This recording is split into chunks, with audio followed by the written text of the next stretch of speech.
Police നരനായാട്ടിൽ പ്രതിഷേധിച്ച് അനിശ്ചിതകാല നിരാഹാര സമരം നടത്തുമെന്ന് പ്രഖ്യാപിച്ച UDF അതിൽ വെള്ളം ചേർത്തോ എന്ന ആരോപണം ഉയർന്നു വരുന്നുണ്ട്. 4 ദിവസം മുമ്പാണ് സഭാ കവാടത്തിൽ UDF MLA-മാർ നിരാഹാര സമരം ആരംഭിച്ചത്.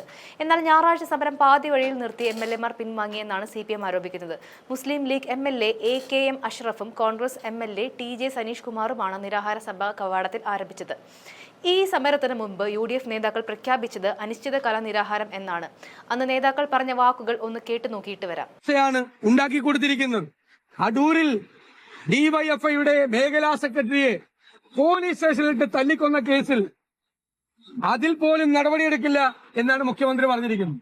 CPM നേതാക്കളുടെ അഴിമതി പുറത്തു വരുമെന്ന് ഭയപ്പെട്ടിട്ടാണ് 2 മണിക്കൂറിനുള്ളിൽ കള്ളക്കേസുണ്ടാക്കി അയാളെ പോലീസ് സ്റ്റേഷനിലിട്ട് തല്ലിക്കൊന്നതെന്ന് DYFIയുടെ മേഖലാ സെക്രട്ടറിയുടെ മാതാപിതാക്കൾ പറഞ്ഞിട്ടും അതിലും നടപടിയില്ല. അപ്പൊ സംരക്ഷിക്കുകയാണ് പാർട്ടിക്കാരായ ആളുകളെ. പാർട്ടിക്കാര് പറഞ്ഞിട്ട് പോലീസ് ചെയ്ത എല്ലാ കേസിലും ഇവരെ മുഴുവൻ സംരക്ഷിക്കുന്ന ഈ നിലപാടിനെതിരായി അതിശക്തമായ പോരാട്ടം കേരളത്തിലെ ജനങ്ങളെ പങ്കെടുപ്പിച്ചുകൊണ്ട് UDF നടത്തും എന്ന് പറയാൻ ഞാൻ ആഗ്രഹിക്കുന്നു.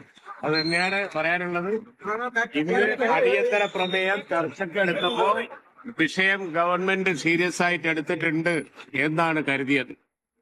ലൈവ് ആയി പണം വാങ്ങുന്നത് കേരളത്തിലെ ജനങ്ങൾ മുഴുവൻ കണ്ടു. കാശ് എണ്ണി വാങ്ങുകയാണ് ലൈവായിട്ട്. CCTVയുടെ മുമ്പിൽ ജനങ്ങൾ മുഴുവൻ കണ്ടതാണ്. ഇതിൽ വരെ ക്ലിയർ ആയിട്ടുള്ള മറ്റെന്താണ് വേണ്ടത്? മാത്രമല്ല അടിച്ച് തൊഴിച്ചിടുന്നത് ജനങ്ങൾ മുഴുവൻ അവരുടെ കണ്ണുകൊണ്ട് കണ്ടതാണ്. ഇത്രയും നഗ്നമായ എല്ലാം തെളിഞ്ഞ കേസ് നിയമസഭയിൽ ചർച്ചക്കെടുത്തിട്ട് അവസാനം പറഞ്ഞതുപോലെ ചരിത്രമൊക്കെ പറഞ്ഞു എന്നല്ലാതെ മുഖ്യമന്ത്രി ഈ അടുത്ത കാലത്ത് സംഭവിച്ച ഈ വിഷയങ്ങളെ സംബന്ധിച്ച് ജനങ്ങൾ മുഴുവൻ ഒരേപോലെ കണ്ട ഈ വിഷയത്തെ സംബന്ധിച്ച് വളരെ നിരുത്തരവാദപരമായ ഒരു സമീപനമാണ് എടുത്തത്. യാതൊരു ആക്ഷനും ഇല്ല. അതിൽ പ്രതിഷേധിച്ചാണ് ഞങ്ങളുടെ MLA-മാർ ഇന്ന് അവിടെ സത്യാഗ്രഹം നടത്തുന്നത്. ഇത് അവസാനം വരെ ഈ സമരം ഇന്ന് പോയിന്റ് ഓഫ് ഓർഡർ ബഹുമാനപ്പെട്ട മുഖ്യമന്ത്രി ഞങ്ങൾ ഉന്നയിച്ച ഒരു വിഷയത്തെ പറ്റി ഇവിടെ സംസാരിച്ചിട്ടുണ്ട്. ഒരു പാവപ്പെട്ട ചെറുപ്പക്കാരനെ മർദ്ദിച്ച സംഭവം എല്ലാവരും നേരിൽ കണ്ടതാണ്. അതേ സംബന്ധിച്ച് റോജി M. ജോൺ അവതരിപ്പിച്ച അടിയന്തര പ്രമേയത്തെ സംബന്ധിച്ച് അദ്ദേഹം ആകെ സംസാരിച്ച 3 മിനിറ്റാണ്. മുഖ്യമന്ത്രി പറയുന്നത് എന്താണ്? കേരളത്തിലെ പോലീസ് സേനയിലെ കുറ്റക്കാരെ പിരിച്ചുവിട്ടത് 118 പേരെ പിരിച്ചുവിട്ടത് ഞങ്ങൾ മാത്രമാണെന്നാണ് പറഞ്ഞത്. നിങ്ങൾ ആലോചിച്ച് നോക്കണം. എല്ലാ ഗവൺമെന്റ് കാലഘട്ടത്തിലും കുഴപ്പക്കാരായ പോലീസുകാർ, അഴിമതിക്കാരായ ആളുകൾ, തെറ്റ് ചെയ്യുന്ന ആളുകളെയൊക്കെ സർക്കാർ പിരിച്ചുവിട്ടിട്ടുണ്ട്. പിന്നെ കൂത്തുപറമ്പിലെ രക്തസാക്ഷികൾ ഓർത്തുകൊണ്ട് മുഖ്യമന്ത്രി സംസാരിക്കണമായിരുന്നു. കൂത്തുപറമ്പ് വെടിവെപ്പിന് നേതൃത്വം കൊടുത്ത ആളിനെ DGP ആയി സ്വന്തം ഗവൺമെന്റിൽ വെച്ചിട്ടാണ് അദ്ദേഹം നമ്മളോട് സംസാരിക്കുന്നത്. ഈ നാട്ടിൽ ക്രമസമാധാനം തകർന്നിരിക്കുന്നു. ജനങ്ങൾക്ക് ജീവിക്കാൻ കഴിയാത്ത അവസ്ഥയാണ്. സാധാരണക്കാരന് പോലീസ് സ്റ്റേഷനിൽ പോകാൻ കഴിയാത്ത അവസ്ഥയാണ്. ഇതെല്ലാം ഉന്നയിച്ചിട്ടും മുഖ്യമന്ത്രി ബ്രിട്ടീഷുകാരുടെ കാലത്തെ പോലീസിനെ പറ്റിയാണ് പറഞ്ഞത്. അതിൽ പ്രതിഷേധിച്ചാണ് ഞങ്ങൾ ഇറങ്ങിപ്പോന്നത്. ഞങ്ങളുടെ 2 MLA-മാർ ശ്രീ അഷ്റഫും അതോടൊപ്പം സനീഷ് കുമാറും അനിശ്ചിതകാല സത്യാഗ്രഹം നടത്താൻ തീരുമാനിച്ചിരിക്കുന്നു. കുറ്റക്കാരായ ആളുകളെ പോലീസിൽ നിന്ന് റിമൂവ് ചെയ്യാൻ ഗവൺമെന്റ് തയ്യാറാകണം എന്നാണ് ഞങ്ങളുടെ ആവശ്യം. പോലീസിന്റെ തെറ്റായ നടപടിക്കെതിരായി ശക്തമായ പ്രതിഷേധം രേഖപ്പെടുത്തിക്കൊണ്ട് ഇന്ന് പ്രതിപക്ഷ MLA-മാർ നിരാഹാര സത്യാഗ്രഹം ഉൾപ്പെടെയുള്ള സമരം ആരംഭിച്ചിരിക്കുന്നത്. ഞങ്ങൾ ഗവൺമെന്റിന്റെ നിലപാടിൽ ശക്തമായ പ്രതിഷേധം രേഖപ്പെടുത്തുന്നു.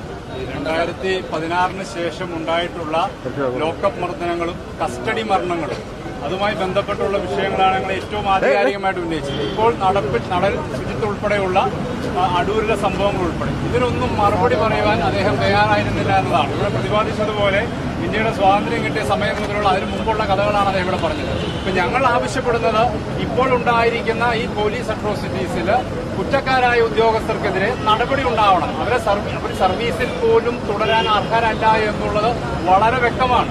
അപ്പൊ അതിനനുസരിച്ച് നടപടിയെടുക്കാൻ ഗവൺമെന്റ് തയ്യാറല്ല എന്നതാണ് മുഖ്യമന്ത്രിയുടെ മറുപടിയിൽ നിന്ന് മനസ്സിലാക്കാൻ കഴിയുന്നത്. അതുകൊണ്ടാണ് ബഹുമാനരായ 2 MLA-മാർ സത്യാഗ്രഹത്തിലേക്ക് കടന്നത്. ഞങ്ങൾ ഈ സമരം കൂടുതൽ ശക്തമായി മുമ്പോട്ട് കൊണ്ടുപോകുക എന്നുള്ളതാണ് ഉദ്ദേശിക്കുന്നത്. മാധ്യമങ്ങൾക്ക് നൽകിയ ഈ ബൈറ്റിൽ സഭാ കവാടത്തിൽ അനിശ്ചിതകാല നിരാഹാരം UDF നടത്തുമെന്നാണ് നേതാക്കൾ പറയുന്നത്. ഇത് ആയുധമാക്കുകയാണ് CPM ചെയ്യുന്നത്. MLA-മാരെ കാണാനില്ലെന്ന പരാതി നൽകി അപമാനിക്കാനുള്ള ശ്രമവും ഇവിടെ LDF നടത്തുന്നുണ്ട്. അതേസമയം നിരാഹാര സമരത്തെ സംബന്ധിച്ച് കൃത്യമായ നിലപാട് ഇവിടെ UDF നടത്തിയിട്ടില്ല എന്ന നേതാക്കന്മാരുടെ വാക്കുകൾ പരിശോധിച്ചാൽ മനസ്സിലാകും. പ്രതിപക്ഷ നേതാവ് VD സതീശൻ, പ്രതിപക്ഷ ഉപനേതാവ് PK കുഞ്ഞാലിക്കുട്ടി, മുതിർന്ന നേതാവ് രമേശ് ചെന്നിത്തല തുടങ്ങിയവരാണ് നിരാഹാരം സംബന്ധിച്ച വിവരം മാധ്യമങ്ങളെ അറിയിച്ചത്.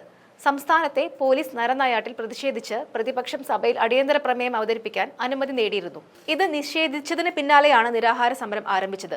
ഈ സമരമാണ് പാതി വഴിയിൽ അവസാനിച്ചതെന്ന് ചീറ്റിപ്പോയെന്നും ഭരണപക്ഷം ആരോപിക്കുന്നത്.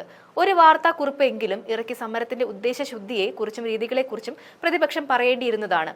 എന്നാൽ അത്തരം നീക്കങ്ങൾ നടത്താൻ പ്രതിപക്ഷം തയ്യാറാകാത്തത് ഒരു വീഴ്ചയാണെന്ന് പറയേണ്ടി വരും. നിരാഹാരത്തിന് ശനിയും ഞായറും ഒഴിവാണോ എന്ന ചോദ്യവും CPM-ൽ നിന്നുണ്ടാകുന്നുണ്ട്. ഈ 2 MLA-മാർ മാറി പകരം 2 പേർ പിന്നാലെ നിരാഹാരം ഇരിക്കുമോ എന്ന് കൃത്യമായി UDF അറിയിച്ചിട്ടില്ല. ഇതോടെയാണ് പരിഹാര സ്വരൂപേണ ഈ സമരത്തിന് CPM കളിയാക്കുന്നത്.